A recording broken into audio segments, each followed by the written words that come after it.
Our family goes through a dozen eggs every morning, and it's in a lot of the standard ways that you would think of. So scrambled eggs, over easy, egg casseroles or omelets.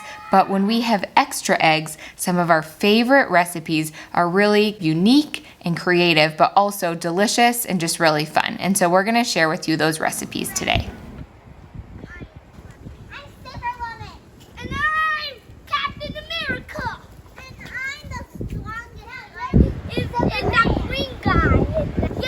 The hall?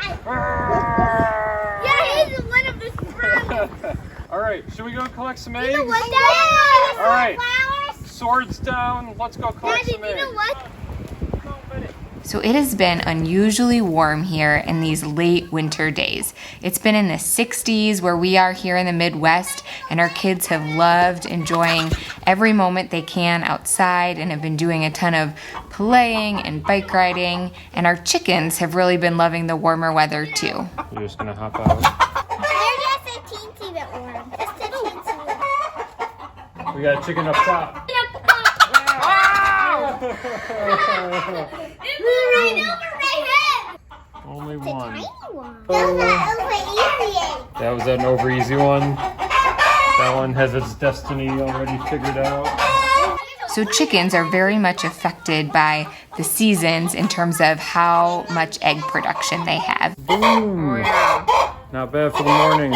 So when the days start getting shorter in the late summer and early fall, along with molting, their egg production really tends to go down. But then as the days start getting longer, as we head towards spring, their production has really been ramping up. And so back in the fall, we were getting less than 10 eggs a day, and now here we are approaching spring, and we're getting about 24 eggs every day. All right, chickies. Besides the longer, warmer days, I think one thing that's also helped them really increase their production is that earlier this winter we started giving them black soldier fly larvae as a source of protein every day, and it has really seemed like adding that extra protein in addition to their feed and being able to forage for bugs and being free range every day has really helped their egg laying production as well. We like to buy our black soldier fly larvae from Grubterra, so before getting into it, we did quite a bit of research, just sourcing of the black soldier fly larvae and prices, and Grubterra was the best that we've found for quality and price, and so we've been really happy with their product. I started the day today getting a pork shoulder slow cooking, so we're gonna use that for making tacos for dinner. And what we're gonna make for the tortillas is actually an egg-based tortilla. For tacos, this is actually my favorite tortilla recipe. So we have done sourdough tortillas, which we love. We've done corn tortillas using masa harina. But my favorite tortillas for just making tacos are these egg-based gluten-free tortillas because they hold up super well, they're easy to fold, they don't fall apart, and they're really easy to make with adding a lot of extra good protein from the eggs in those tortillas. Making these tortillas is really simple, and believe me, I have tried a lot of funky tortilla recipes in the past using different ingredients to make them gluten and grain-free and using eggs and lots of different things that have been major fails, and I'm telling you, this one is not a fail. This one is really actually easy to make. It comes together and it makes a really good end product tortilla. And so all you need is 8 eggs, and then as the flour in this recipe, you're gonna use 1 cup of tapioca flour and then just a little bit of coconut flour. And so you're gonna add your eggs, you're gonna mix it with a little bit of water and coconut oil or butter, and then stir that together, add some salt, your tapioca flour, and coconut flour. And you're gonna wanna use a whisk, or even you could pour that into a blender and mix it up really good so you don't get any clumps from that tapioca flour. After you finish mixing the batter up, I like to make this on our stove in an 8-inch cast iron pan. That way you get tortillas that are about 8 inches in diameter, which we've found to be the size that we like.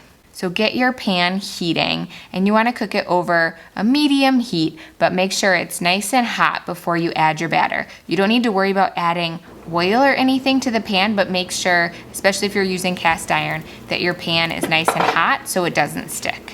I use a 1/4 cup measuring cup to scoop my batter into the hot pan. So you're gonna go ahead and scoop out roughly a 1/4 cup, maybe slightly less, onto the pan, and then immediately you're gonna wanna grab a hot pad and you're gonna wanna kind of roll that pan around to get the batter to cover the entire pan. And so you kind of need to play with it a little bit, but get it to cover the entire pan. And if you have little holes or little gaps in the tortilla, I just grab a little bit more batter and fill those spots in. But basically you want a thin layer of your batter covering that entire pan. You're gonna cook them on each side for about 1 minute. And so once it's easily flippable, go ahead, flip the tortillas over to the other side and cook them for a minute on the other side, and that's it. They come together, they pop off. You'll know that they're ready to flip when the edges start to kind of crisp and curl, and then you can try to work your spatula underneath them to flip them. But unlike other tortillas that I've tried that just seem to fall apart super easily and just not work well, that's not the case with these at all. These hold together, hold their shape, are not hard to flip. And then after you flip it and it's all done, I just put them on a plate and start the next one. This recipe makes about 12 to 14 tortillas. I think this time around I got 13 tortillas out of this recipe. So this will last our family about 2 meals. We'll have tacos tonight and then we'll have them another night later this week. So I love when I'm cooking to make things last us 2 meals. I feel like if you're gonna go ahead and do the work of making tortillas, you might as well have it feed you twice.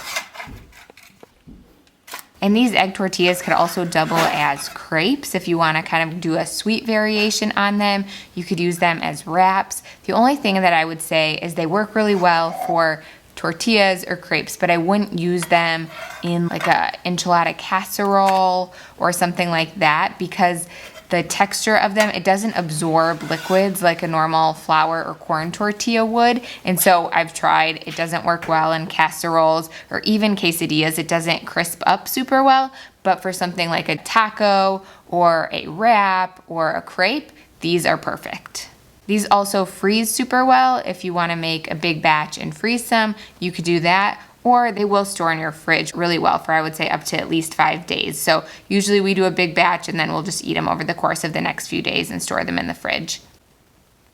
When we started down our real food journey about 10 years ago, we actually started doing a gluten and grain-free diet. So we were trying to heal some different health issues that we had going on. And so we eliminated all gluten and grains for several years. You want a little tortilla snack? In this season is when I really started learning how to cook and bake using different gluten and grain-free recipes. And now, fast forward 10 years later, while we are not exclusively gluten or grain-free, I do still cook that way a lot. And so a lot of the recipes that I had made then are still some of our family's favorite recipes that we make all of the time now. And I have noticed, especially with one of our kids and my husband, when they eat excessive amounts of gluten on a regular basis, they really start to not feel as well. And so we really try to just limit the amount of gluten that we are getting and really try to avoid gluten in forms other than sourdough. You guys want breakfast meatballs or sausage patties with the poof pancake for lunch? Sausage patties. Sausage patties. Sausage patties, okay. Sausage patties it is. After we're done with our tortillas here, I'm gonna go ahead and get lunch ready. So for lunch, we are having our Dutch baby pancakes. So there are a lot of names for these. I've heard German pancakes. I think these are the walls of Jericho, maybe, if that's the same thing.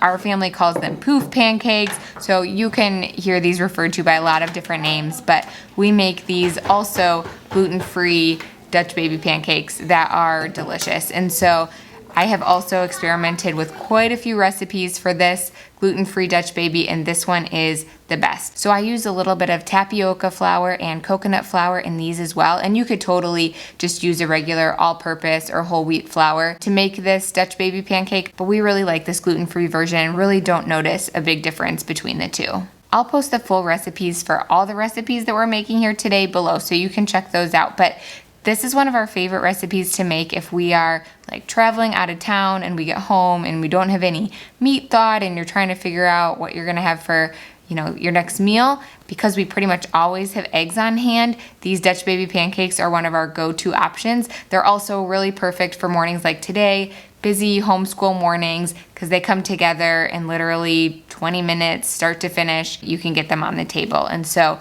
we have Dutch baby pancakes probably at least once a week in our house. And honestly, while they make a great breakfast, we normally have them usually for lunch or dinner, but any meal of the day will work.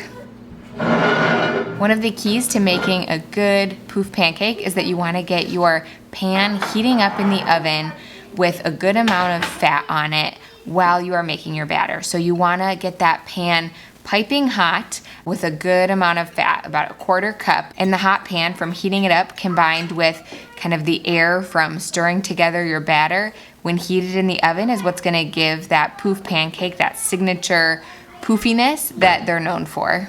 We have been making these poof pancakes for years and years and literally have them about once a week, and still every time we take them out of the oven, our kids go crazy. They think these are like the funnest thing ever. Every time it comes out, everyone's wondering how big are they gonna rise? What's the poof gonna look like? What's the fun shape it's gonna be? And so this is one of our family's favorites, and it's a great way to use extra eggs. All right, let's see what we got.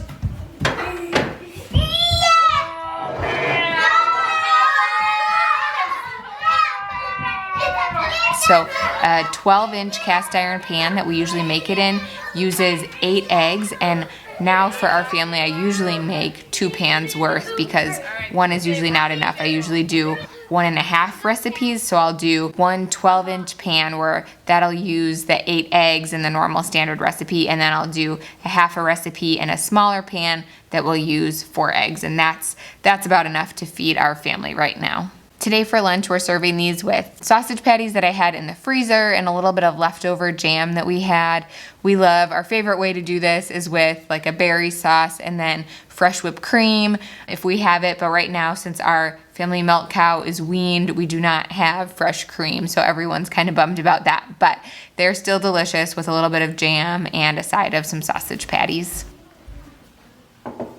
Baked goods are another way to use up a lot of eggs, and one recipe that I have been loving lately is this crustless custard recipe. So this is so good, and I don't know what it is about it, but it is like just the perfect sweetness and kind of addictive, and I can't get enough of it, and it is so easy to make. So this one comes together in literally 5 minutes. You pop it in the oven and it's ready to go.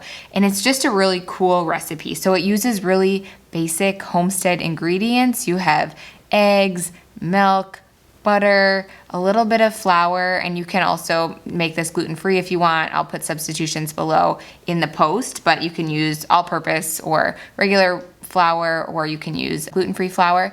And then a little bit of vanilla, a little bit of we use organic cane sugar. You just mix those together in a blender, blend it all up till it makes a batter, and you're gonna pour it into a pie pan. We also usually sprinkle a little bit of cinnamon and nutmeg on top before popping it into the oven.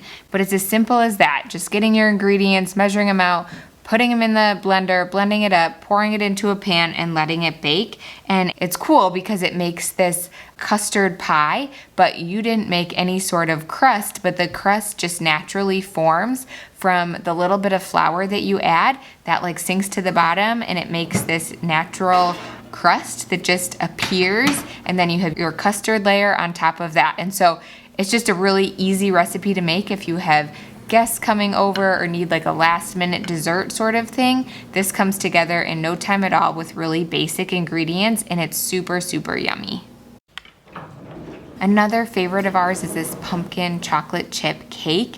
And so this one's super delicious, and it uses 8 eggs. So this is actually another gluten and grain-free recipe that uses a combination of tapioca flour and coconut flour, which I have found just that combination of tapioca flour and coconut flour is my favorite in gluten-free, grain-free baked goods. I think it gives things the best texture, but when you are cooking with coconut flour really absorbs a lot of moisture, and so you're gonna need to add a lot of eggs to kind of balance it out and to make your recipe have a good texture. If you don't use enough eggs when you're cooking with coconut flour, things are gonna be really dry. And so I actually really like that though, because coconut flour is a more nutrient dense, low carb flour, and then your extra eggs are gonna give you just a lot of extra protein and nutrients in your baked goods as well. So I'm gonna go ahead and cook up our butternut squash, and making your own pumpkin puree is so easy. All you're gonna do is bake that at 350 to 400 degrees for like 45 minutes until it's nice and soft. Flip it over, scoop out the flesh from that butternut squash, and you don't even need to blend this. You can just mash it up with a fork and it's ready to go. So we tend to grow a lot of butternut squash every year, and actually in baking, when it comes to making pumpkin recipes, we much prefer using butternut squash puree to like the puree from a pie pumpkin. We have found that butternut squash tends to be way creamier and richer and less watery than pie pumpkins are. So last year we only grew butternut squash because it stores so well year round, and we really enjoy it just as a side, but also it's really good in baking. And then you're gonna add the rest of your wet ingredients, your eggs, a little bit of maple syrup, a little bit of a splash of apple cider vinegar, and then go ahead and add your coconut flour and your tapioca flour, baking soda, and a little bit of cinnamon, and mix that all together till you get a nice smooth batter. And then add in some chocolate chips and pour it into your pan. And it's really easy. It comes together really quickly. And then go ahead and bake that. You could also, if you don't want to make a cake, this recipe would make great muffins too. So you can instead spoon it into muffin tins, and then if you're doing the cake, you're gonna bake it at 350 degrees for about 28 to 30 minutes. And if you're gonna do muffins, it's just gonna be about 18 to 20 minutes. The downside to cooking with these gluten-free, grain-free flours like coconut flour or tapioca flour is that unfortunately where we are here in the Midwest, we can't grow these things locally. And so our family really tries to grow most of the food that our family consumes year round or source it locally.